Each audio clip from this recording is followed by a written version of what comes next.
Los iniciados de la llama. Capítulo 4. El iniciado egipcio. Han transcurrido muchos siglos desde que el rey sacerdote egipcio pasó por los pilares de Tebas. Siglos antes del hundimiento de la Atlántida, miles de años antes de la era cristiana, Egipto era una tierra de grandes verdades. La mano de la gran hermandad blanca se extendió al imperio del Nilo, y los pasajes de la antigua pirámide resonaban con los cantos de los iniciados. Fue entonces cuando el faraón, ahora llamado mitad humano, mitad divino, reinaba en el antiguo Egipto. Faraón es la palabra egipcia para el rey. Muchos de los faraones posteriores fueron degenerados y de poca importancia. Solo los primeros faraones que actualmente listamos estaban entre los reyes sacerdotes. Trata de imaginar por un momento el gran salón de Luxor, sus columnas que sostienen las cúpulas de granito sólido, cada columna tallada con las historias de los dioses. Allí, al final de la cámara, estaba el faraón del Nilo, con sus ropas de estado. A su alrededor, sus consejeros, entre ellos el sacerdote del templo. Era un espectáculo imponente. El gigantesco cuadro del último Atlante, vestido con oro e invaluables joyas. Sobre su cabeza, la corona del norte y el sur, el imperio doble de los antiguos. En su frente, la serpiente enroscada del iniciado, la serpiente que fue levantada en el desierto y que todos los que la miraran vivirían. Esa serpiente dormida en el hombre, que está enroscada cabeza abajo alrededor del árbol de la vida, lo sacó del jardín del Señor, pero es quien levantó la cruz, que se convirtió en el símbolo de Cristo. El faraón era un iniciado de Escorpio, y la serpiente es la energía transmutada de Escorpio, que trabaja elevándose en el individuo regenerado y es llamada la Kundalini. Esta serpiente era la señal de la iniciación. Esto significaba que la serpiente había sido elevada dentro de él, porque el verdadero faraón era un sacerdote de Dios, así como un maestro de los hombres. Allí estaba sentado en el trono de altar cubo, indicando su dominio sobre los 4 elementos de su cuerpo físico. Un juez de los vivos y los muertos, que a pesar de todo su poder y gloria, aún teniendo a su alrededor la grandeza del imperio más grande del mundo, se inclinaba en humilde señal de súplica a la voluntad de los dioses. En sus manos sostiene el cetro triple del Nilo, el cayado del pastor, el cetro de poder con cabeza de Anubis y el mayal o látigo. Estos eran los símbolos de su trabajo, representan los poderes que había dominado. Con el látigo había subyugado a su cuerpo físico, con el cayado del pastor era el guardián y custodio de su cuerpo emocional. Con el centro, con cabeza de Anubis, era dueño de su mente y digno de ejercer los poderes del gobierno sobre los demás, porque en primer lugar obedeció las leyes él mismo. Con todas sus ropas de estado, con el escarabajo sobre su pecho y con el ojo que todo lo ve sobre su trono, no había nada tan preciado y sagrado para el antiguo rey sacerdote egipcio como la faja y mandil triangular que era el símbolo de su iniciación. El mandil de los antiguos egipcios llevaba consigo el mismo simbolismo que el mandil masónico de hoy en día. Simbolizaba la purificación de los cuerpos, cuando el asiento, las emociones inferiores, Escorpio, fue cubierto con piel de oveja blanca de la purificación. Este símbolo de su purificación era la más preciada pertenencia del antiguo faraón. Y esta simple insignia, usada por muchos otros por debajo de su rango y dignidad, pero igual a él en la purificación espiritual, era la más preciosa de todas las cosas para el rey sacerdote.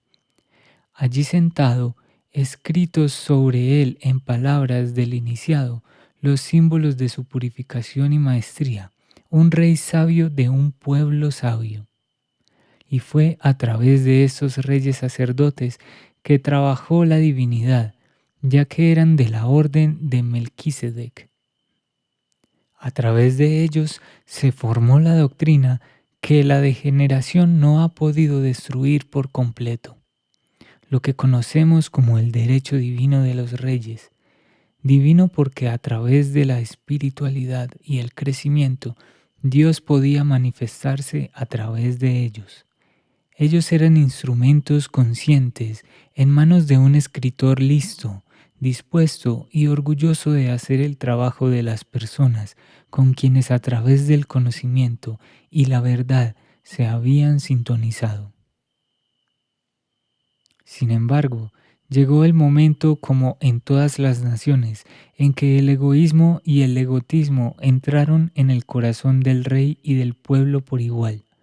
Y lentamente la mano de la gran hermandad blanca que alimentaba al antiguo Egipto fue retirada, y los poderes de las tinieblas transformaron la tierra de gloria en ruinas. Y los nombres de los poderosos reyes fueron enterrados bajo el olvido de la degeneración. Poderosos cataclismos sucedieron al mundo, y fuera de la tierra de la oscuridad, la gran hermandad blanca llevó al pueblo elegido a la tierra prometida. Egipto, la tierra de gloria, se desintegró en polvo. Los grandes templos de los faraones están en ruinas, y los templos de Isis no son más que montones de arenisca. Pero, ¿qué pasó con los reyes sacerdotes que trabajaban allí en los días de su gloria? Ellos todavía están entre nosotros. Los que antes eran líderes lo siguen siendo ahora, si han seguido recorriendo el camino. Aunque su cetro se ha ido y sus vestiduras sacerdotales se han ensuciado, el rey sacerdote todavía camina sobre la tierra con la dignidad, el poder y la simplicidad infantil que antes lo hacía grande.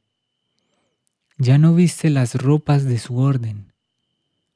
A pesar de que no lleva credenciales, él es tan rey sacerdote ahora como antes, porque todavía lleva la insignia verdadera de su rango. La serpiente enroscada ha dado lugar al conocimiento y al amor.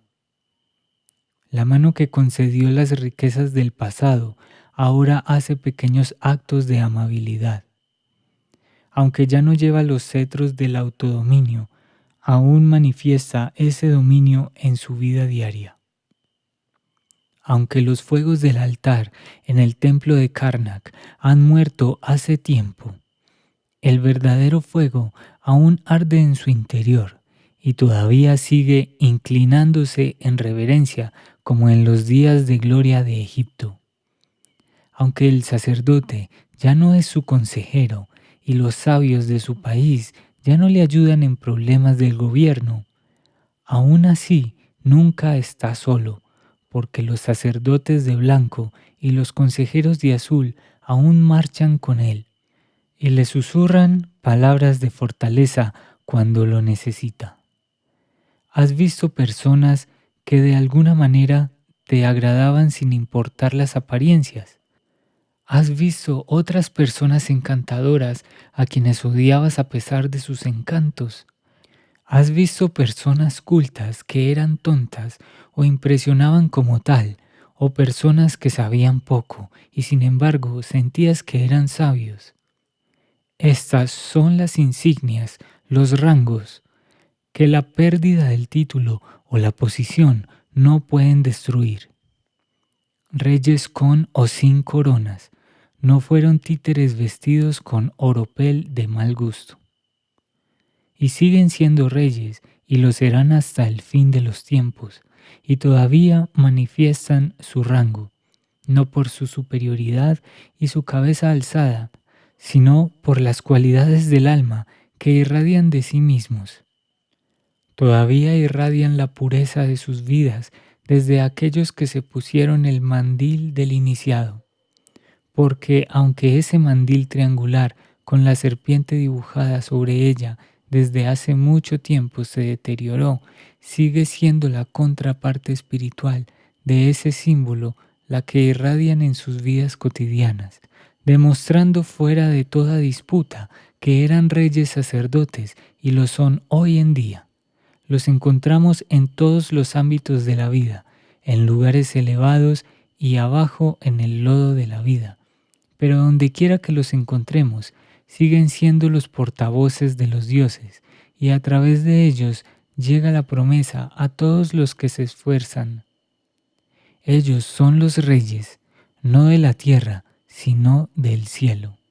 Y en la vida de nuestro Maestro encontramos quien se unió a los que servían, y era un verdadero rey, incluso cuando su única corona era una corona de espinas.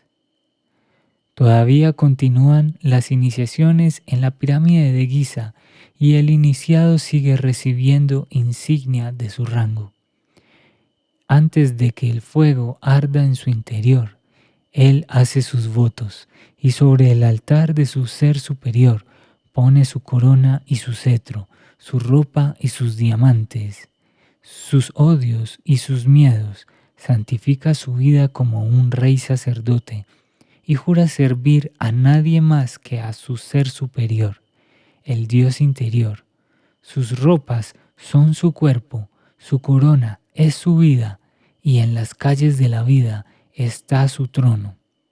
Las torres sombrías y las chimeneas de las fábricas a su alrededor se desvanecen en los pilares del templo de Luxor, y con una fiambrera en su brazo, su cara marrón por la suciedad, él está rey, como cuando la corona del doble Nilo se puso sobre su frente y el sacerdote del templo lo convirtió en uno con su Dios y su prójimo.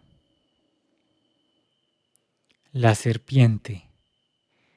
Esta es la serpiente corona de los antiguos dioses. Muestra que los dos caminos, aparte del fuego espiritual, se han unido. Esta corona es el símbolo de la maestría y la unión tiene lugar dentro del estudiante cuando las fuerzas de la vida se elevan hacia el cerebro. El mandil masónico. En el triángulo vemos el espíritu descendiendo en el cuadrado de la materia. Purifiquemos pues la materia para que el espíritu pueda brillar a través de ella y haga de nosotros los faros para guiar los pasos de la humanidad.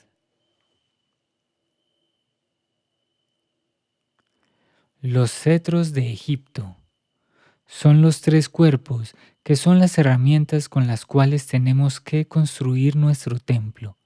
Cuando se dominan, son la prueba viviente de nuestro derecho a la realeza.